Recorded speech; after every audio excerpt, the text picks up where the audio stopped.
Hey everybody, it's Master Gallengeist here, bringing you my review of the latest episode of Game of Thrones, Oathbreaker. And overall, I was happy with this episode, though there was one major kind of thing that kind of dented it for me, but we'll get to that.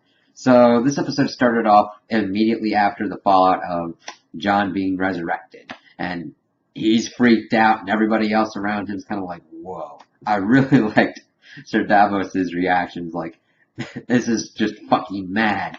I mean, the dead are rising and everything, people birthing weird shadow children to kill people. It's crazy fucking shit, but we gotta do what we gotta do. And I loved him giving that pep talk to Jon. And Melisandre looked really like surprised that he was resurrected and everything, that he was brought back, and she had immediate questions and everything, but you kind of saw that she got her mojo back. Like, this could be the prince she's been looking for to help and like beat back the darkness. And it was really interesting that Jon said that he remembered that there was nothing like after you die. Now, it could either mean that there really is nothing, or when you're brought back, that's something you can't remember because you can't take that knowledge with you back into the realm of the living. We don't know how that kind of works. Either way is preferable because it puts a new kind of fear into Jon that he's got to think about killing and also about dying. You want to make this one count. I mean, usually you want to make your first life count, but you want to make that second one count just as much. And he says that to Davos. He's like, I did everything right, and they murdered me. And it's like, what's the point of helping people if when you're trying to help them, they're like, fuck you, and then murder you? It's really good kind of stuff. And it was cool to see Tormund be like, you know what, they're saying you're a god now. But I don't think you are, because no god would have a pecker that small. And I'm like, and Ed coming to him and be like, you sure that's you in there? Because you're being a little bit funnier than usual. It was just really, really cool and interesting to get everybody kind of like, whoa, this heavy stuff. So then it went to Sam and Julie and kind of their plans moving forward, with Sam going to the Citadel and Julie and little Sam being dropped off at Sam's home with his mother and father and all that. And Julie's like, alright, if you think that's best, alright. And Sam's like, it would be better if you like threw stuff at me. And she's like, well, I wouldn't do that to the father of my son. And it's like, that's really getting a good kind of relationship going. And I think we're going to be seeing that the Night's Watch is going to be a very changed kind of thing, because usually that stuff would be frowned upon. But yet the way the Night's Watch is now, it's not like it was in the beginning. And it's not this kind of place of honor. It's for people who are outcasts or murderers, rapists, thieves. They're the underdregs of society, and you put these people in charge of defending this wall and keeping out these things that could destroy the world and you've forgotten about. And it's really interesting stuff. So then we go to the Tower of Joy. This is awesome and also kind of disappointing, because we get to see it through the Three-Eyed Raven and Bran, and it's really cool to kind of see a young Ned Stark and a young Howland Reed and how that kind of went down. And this is really important. There's a lot of stuff in this scene that's really kind of setting up things that are probably coming and stuff that's going to be important later on. Because young Ned's talking about why those two, who are Kingsguards, who are protectors of the royal family, weren't at King Aerys' side and weren't at Prince Rhaegar's side.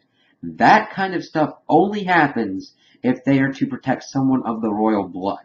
So, something of that effect had to have been happening to have those two there. Which then feeds more into that Lyanna was either pregnant or had a child that is of the Targaryen blood. That's the only reason they would not be at their prince's side or their king's side to protect the family. And it's really to set that up, because even Ned understands that. He's like, I just want my sister. And Sir Arthur Dayne understands what's going on with this rebellion and everything, and I was like, well, I wish you luck in the wars to come, which he was able to see. And Ned's just like, no, this is the end. And it's like, nah. And that was a really good fight scene. It was really kind of cool to see that Ned, even though he's good, couldn't beat Sir Arthur Dayne. And it took Howland Reed stabbing in the back to stop it. Bran looked disappointed, but it's like, that's usually how stuff in history happens. You're told one thing, but it completely happened different until that thing you were told is the legend and the myth that you believe. And the Three-Eyed Raven stopped Bran right before the scene happened where we see Lyanna. So that's kind of my pet peeve. I rather would have seen it now more than later, but it kind of depends upon how they do the rest of the season. You've got 10 episodes, so I've liked the pace that's set so far. Jon was dead, now Jon is back. It took 2 episodes and we're good. Now I just hope that he knows what he's doing with this. And then once you see Bran call out to Ned too, and it looked like he kind of heard him, so it's kind of going to be interesting to see how his powers work and everything. And he was angry at the Three-Eyed Raven, but he's like, you're not going to be here forever. I need to teach you everything. So that's knowledge, how his powers work, what to do. And even though Bran's frustrated, just as we as the audience are kind of frustrated, like, come on, let's see what's going on. We need to get through this and we need to learn this stuff. So that's pretty cool. Then we go to Daenerys, and she's kind of she's arrives in Vestal Strak, and the old women's retirement home for the widows is like, well, we don't even know if you're going to be here anymore because you went out of the world. That's against the rules and everything. So there's going to be this like meeting at the place to figure out the next city to sack and everything and who to take and all that. So I think the direction that they're going is that Ser Jorah and Daario are going to come and pretty much get Daenerys kind of out, and then she's going to pretty much set herself up as take the Khaleesi role and expand it to actually a Khal, and pretty much get the Dothraki behind her and say, we're going to go sack Westeros. That would be pretty cool. And then again, I don't know where they're going with this, but I'm pretty sure they're putting it up better than the books.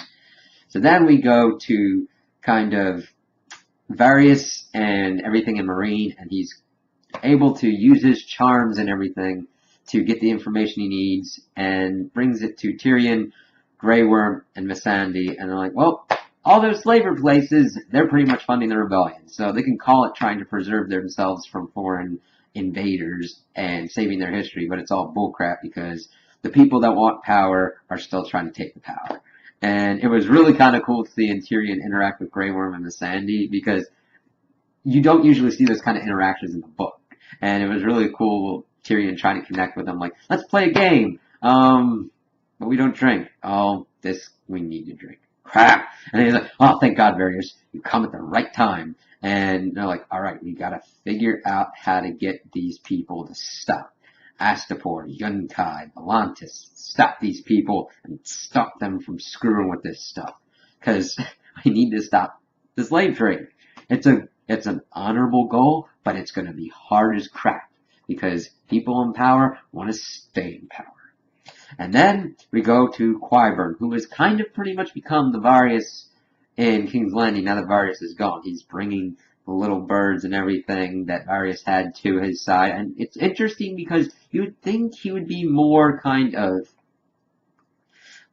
pain-oriented in trying to get people, but you saw him being kind of nice to these children. It was kind of interesting, gave his character more depth. And then down came Cersei and Jaime, and they've acknowledged that it is Ser Gregor, because we never got a clear-cut answer, but you knew. Who else is that big? Who else can do that crap? But it was nice to get that kind of confirmation. And Jaime's like, how smart is this dude? He's like, smart enough. And he looks at him like, And Cersei's like, well, give me all the info you've got. We're taking these people down. And then they went into the small council meeting, and everybody was like, you're not the queen, screw off. But Jaime's like, well, I'm the Lord Commander, so I'm going to sit on this. And then they're like, well, screw you guys, and they're left. And Pycelle is just a stupid little bugger. He's like, that thing's an abomination, it should be destroyed. It's right there. It's like, nope, nope, nope. And then we get to see Tommen kind of getting his way to confront the High Sparrow, which was kind of cool because you kind of saw hints of Joffrey in him, and then he was finally kind of putting his boot forward and kind of being like, I'm the king. You gotta listen to my ass. I want my mother to be able to see my sister's final resting place. It's like, okay, do that. It's like, that wasn't atonement? What else do people want? And the thing is, he's trying to use wisdom to bring him to his side, but he's like, we want to try and bring out the best in people. And it's like, you aren't really doing that. You're kind of making people witch hunt everybody and do atonements that you say are from the gods, but yet, how are we supposed to know that? Or how are you supposed to know that? It's like, what atonement is enough for it? It's good to have the conflict against the Lannisters, but the High Sparrow and his Faith Militant are the ones that are kind of even more scary at this point. Because their dogma and everything can really put a thorn in a lot of things' sides. I mean, yeah, you can kind of fight someone, and if they're greedy and everything, you got a better way to, like, attack them. You know where to hit them. These people will fight you into the last man, and there's nothing you can do to stop them. And that's the kind of stuff that's scary in this kind of conflict, because you got the White Walkers, you got the Lord of Light and everything, and you're going to have to fight things that nobody's fought before, and we've got to see what side they're going to come down on. It's really good. And then we got to see Arya doing her training, which was pretty cool, because at first she was using the blindness as kind of like, oh no, I can't see. Then she started working it in, actually learning how to fight and do everything. And she's finally gotten to a point where she's like, a girl has no name. And she got her eyes back. And it's going to be interesting to see, because I think she can be known to a certain extent, but she's got a connection to Lady Nymeria, her direwolf. And I don't know how much she can turn that off to actually be known. So it'll be interesting to see what goes on with that. And then we got a big reveal. We got Ramsay getting more people in the north, and the new Lord Umber brought him a gift. And that gift was Osha and Rickon. And they killed his direwolf. I'm like, good God, please let Jon or somebody come down and save Rickon, because I don't like anybody near the vicinity of Ramsay. We know he's crazy. We know he'll do anything he wants or anything he can to survive. It's just, it was good to see Rickon, but I'm like, get him out of there, man. Holy shit. And then we ended the episode going back to the wall. And it was pretty good, because Jon executed the traitors. He's like, what are your last words? And Thorne is pretty much like, you're going to keep fighting this battle no matter what since you came back. And it's just like, all right, Ollie, hatred in his eyes. And Jon kind of like stood there waiting a little bit, chopped the rope, and let him hang. And then he did what I knew he'd do, but was pretty surprising to the rest of the Night's Watch. He gave up the Lord Commander position. He's like, do whatever you want with it, burn it. My watch is ended, because his watch has ended. He died, now he gets to chart his own path. And that's where it's going to get interesting. What is he going to do? Because I don't think he's just going to let the White Walkers come and run over.